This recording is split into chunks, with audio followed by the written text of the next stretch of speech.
Dewasa ini kita khotib terutama mengamati dan mendapati bahwa di masyarakat kita banyak sekali yang terjerat pada dosa yang sangat besar sebenarnya, tapi tidak kita sadari.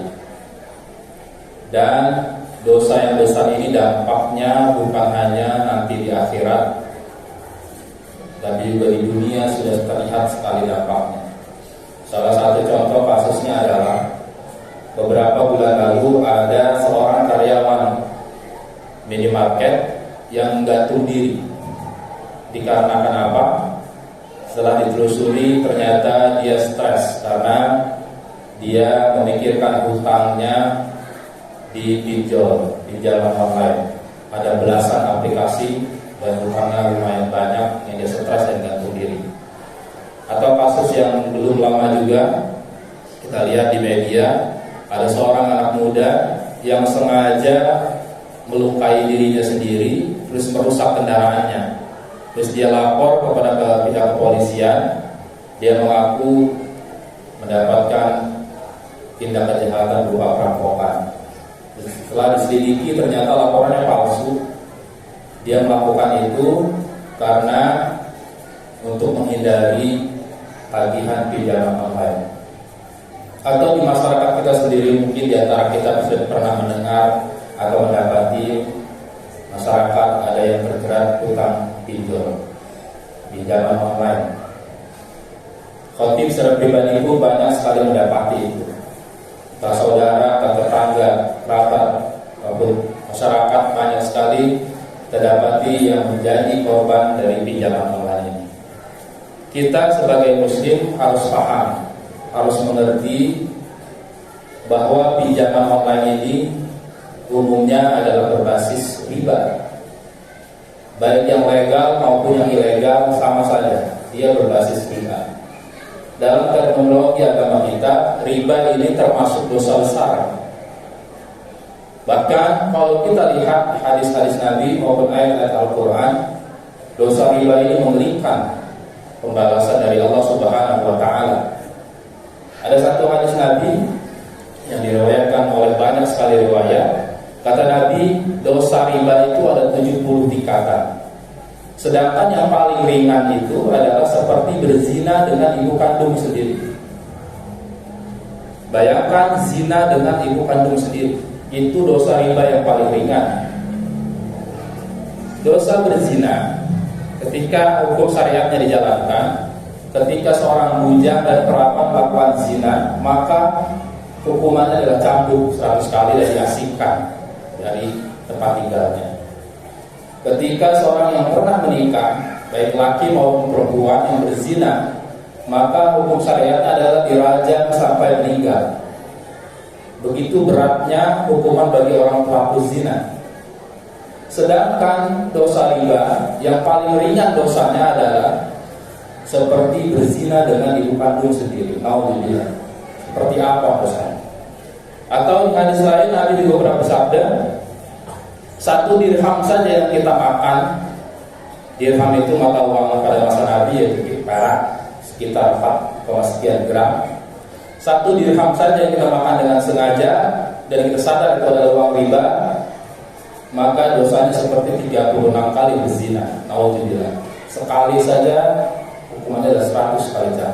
Begitu besar dosa-dosa dari pelaku riba ini, baik yang meminjamkan ataupun yang meminjam, karena sama saja hukumnya. Jadi memang riba ini termasuk penyakit lama. Dari masa jahiliyah, riba sudah merupakan kebiasaan masyarakat jahiliyah. Bahkan di masa sebelum Nabi kita Muhammad SAW, umat-umat terdahulu pun sama. Penyakit utama itu yang berat ke riba. Oleh karena riba ini menjadi kebiasaan masyarakat jahiliyah, sudah mengakar, mengurat, mendarah daging, sudah menjadi keseharian mereka, maka Allah Subhanahu wa Ta'ala ketika melarang riba pun tidak serta-merta sekaligus, tidak satu ayat langsung diharamkan semua. Tidak. Karena apa? Karena akan sulit sekali meninggalkan kebiasaan buruk ini. Setidaknya ada 4 tahapan ketika Allah Subhanahu wa Ta'ala mengharamkan riba secara total. Ini mirip dengan pengharaman khamar. Khamar pun begitu. Khamar ketika masa jahiliyah merupakan kebiasaan buruk yang sudah mengarah menguras daging pada masyarakat jahiliyah pada itu. Sama, pelarangannya pun terjadi 4 tahapan. Untuk pelarangan riba ini, Allah Subhanahu wa taala untuk tahap pertama berfirman dalam surat Ar-Rum ayat 39. Wa ma ataitum mir riban liyarbu fi amwalin nas wa la yarbu 'indallah. Dalam ayat Ar-Rum ayat 39 ini Allah Subhanahu wa taala belum mengharamkan riba. Tapi Allah membantah persepsi orang-orang jahiliyah pada waktu itu bahwa perbuatan riba itu, meminjamkan uang dengan bunga itu adalah perbuatan baik. Mereka menganggap itulah perbuatan baik karena menolong orang. Mereka juga menganggap itu adalah untuk mengembangkan harta mereka. Padahal walayya Allah, tidak, di sisi Allah itu bukan bertambah, justru malah berkurang. Jadi dalam tahapan awal ini Allah Subhanahu wa taala memberikan pemahaman dulu bahwa riba itu bukan sesuatu yang baik, bukan perbuatan yang soleh. Karena apa? Mereka beranggapan membantu saudaranya yang membutuhkan uang, lalu mereka meminjamkan dengan pengembalian dengan bunga.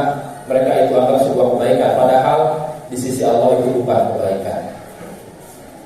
Setelah turun ayat pertama ini, sudah mulai meninggalkan orang jahiliyah, sudah mulai warning bahwa riba ini bukan kebaikan, harus ditinggalkan. Lalu dilanjutkan dengan tahap berikutnya.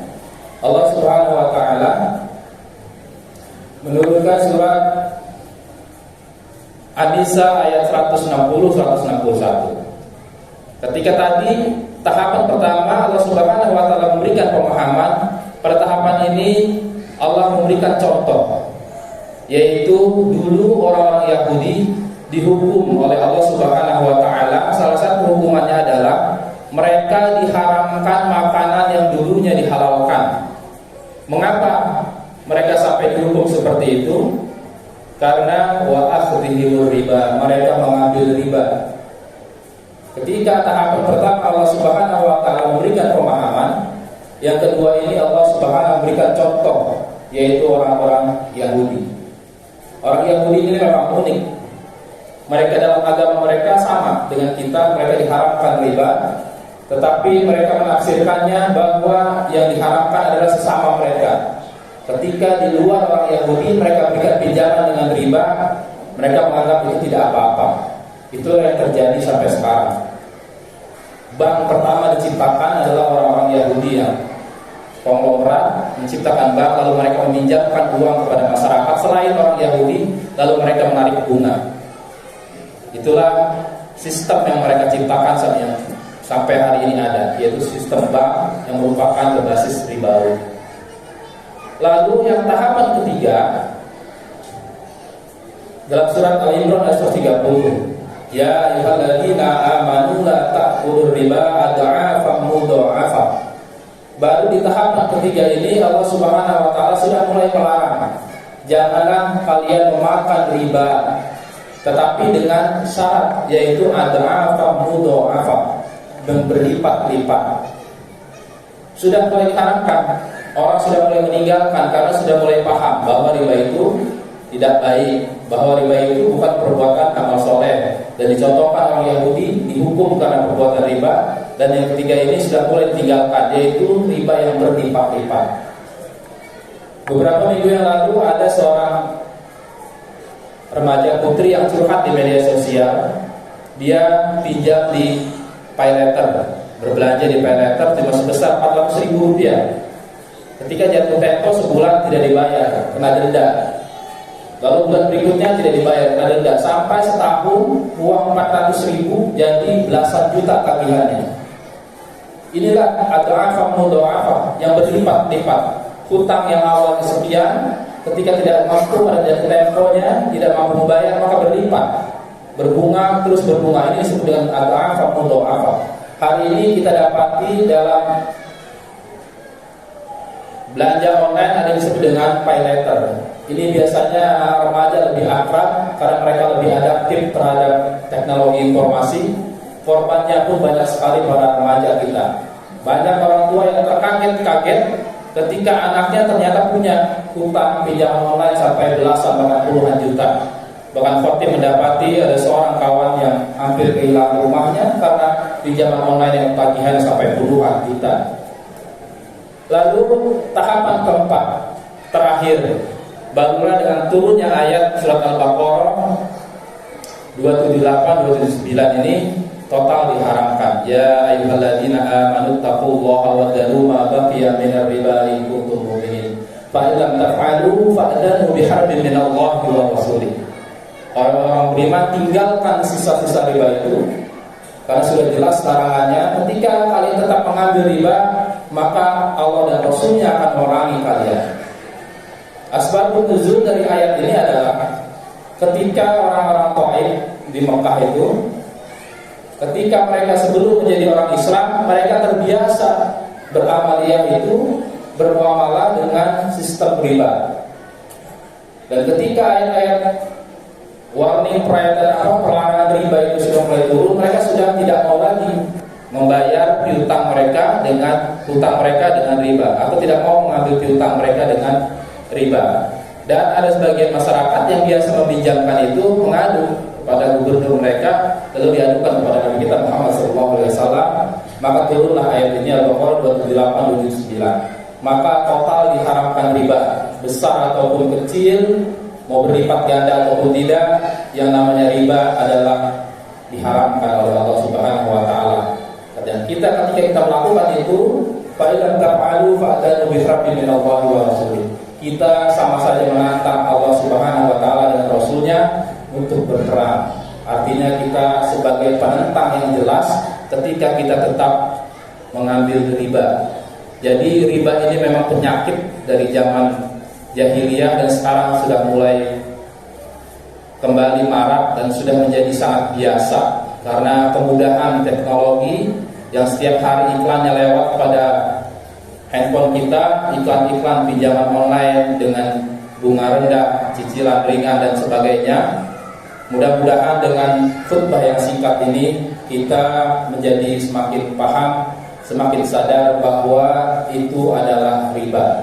Riba adalah ziyadah, tambahan, atau secara mudahnya adalah dia tambahan pada setiap transaksi secara batil.